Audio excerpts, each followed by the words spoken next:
waxaa toddobaadkan baraha bulshada haystay wiil ooyaya oo ku ooyaya si layfa dhinaca baraha bulshada.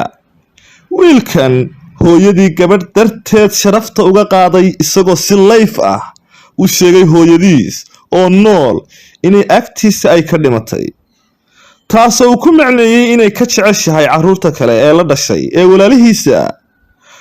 waxaana sidoo kale uu ka hadlay xaaskiisa ay sidoo kale isku dhaceen, markaasna cadowga ay u jabisay. cadow uu sheegayo ee xaaskiisu jabisay waa hooyadii 9 bilood uur ku soo siday.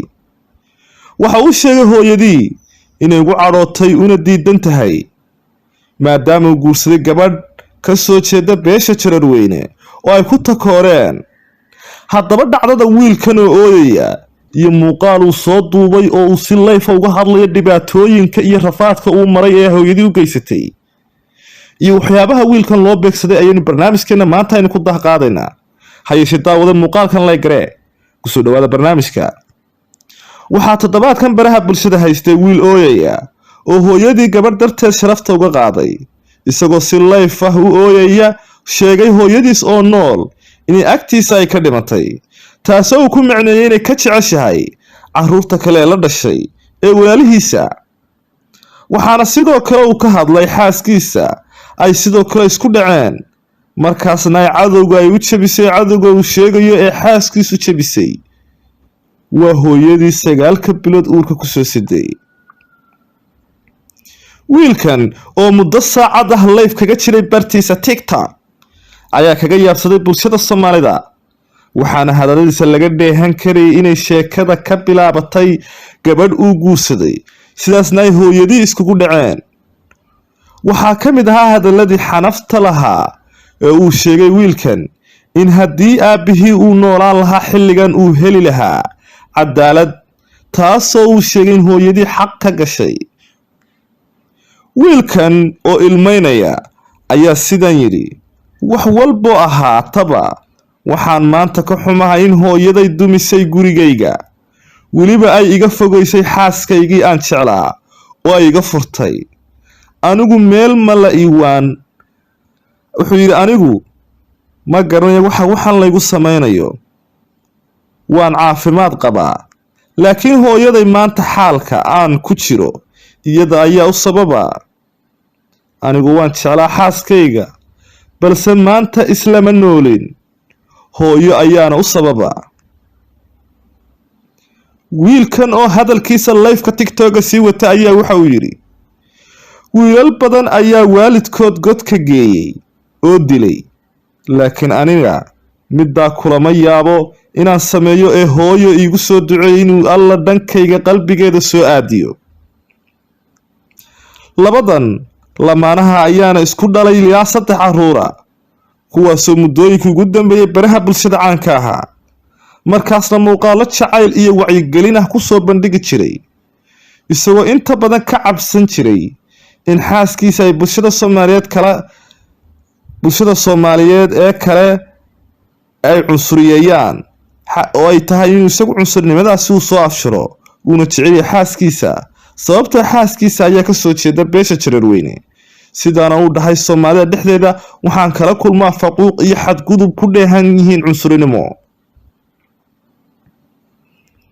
si kastaba ha ahaatee, dadka arrintan wiilka si weyn isha ugu hayay ama la socday ayaa sheegay in hooyadii ay isku dhaceen markii uu guursaday xaaskiisa ka soo jeeda beesha Jararweyne, sidaana ay ku kala fogaadeen maadaama xaaskiisa aanay raalli ka ahayn guurka gabadhani. balse hadda arrinka sidii hore waa uu ka duwan yahay, oo waxay isku dhaceen xaaskii jacaylkeeda uga soo go'ay reerkooda. xitaa hooyadii ay ku kala dhinteen ayaa khilaafkii oo dhan cirka kusii shareegay. khilaafkii ugu weynaa ayaa soo kala dhex galay, waxaana hadaladiisa aan ka dhadhansanay inuu nolosha dhan uu ka rajo dhigay. xaaskayga waa laygu diro wayga tagtay, hooyadayna waan isku dhacsannahay. haddaba waa kan wiilka oo live TikTok kaga hadlaya. muuqaal uu soo digay bartiisa TikTok ayaa waxa uu ku yidhi erayadan isagoo live ku jirana waa kan. xafidi lahaa oo kalena inaan u xafido, laakiin ma filaynin caawa inay xaaskayga cadowgayga ii jibinayso. hooyo iyada waa iska hooyo, waa waalid, waa beer wax dhalay, waxba dhib ma lahan. laakiin waxaan ka xumaa qofkii aan wax walba u sheegtay oo ifahmi waayo, haddana anigoo dhahayo hooyada waxba ma qabo, bis waan soo daalay. maanta wiilal badanaa jira markay ciishoodaan hooyooyinkooda nafta dhaafiya. warabulkacba aswear god, aswear my god, wiilal badan oo badan markay ciishoodeen hooyooyinkooda nafta dhaafsiiyeyna goobjoog dad u ahaa waa ii sheekeeyaan, dhegeyga way maqleen. ayada u xumaanayso, i burinayso, oo iskuul ii diidayso, oo waxbarasho ragga asaagay maanta waxa ay qabsanayaan ayadoo iga hor istaagayso. iyo haddana lagahooda qabsan jiray ilaa inta ugu dambeysa nolosheeda ee toos ii bariso.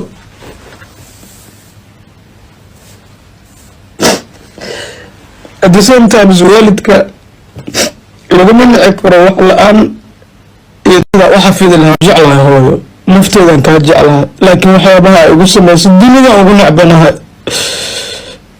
waanoo necbanaan doonaa, laakiin waa iska kaa cafinayaa hooyo, because of wax walba foosha ay ii martay yaa ka daran.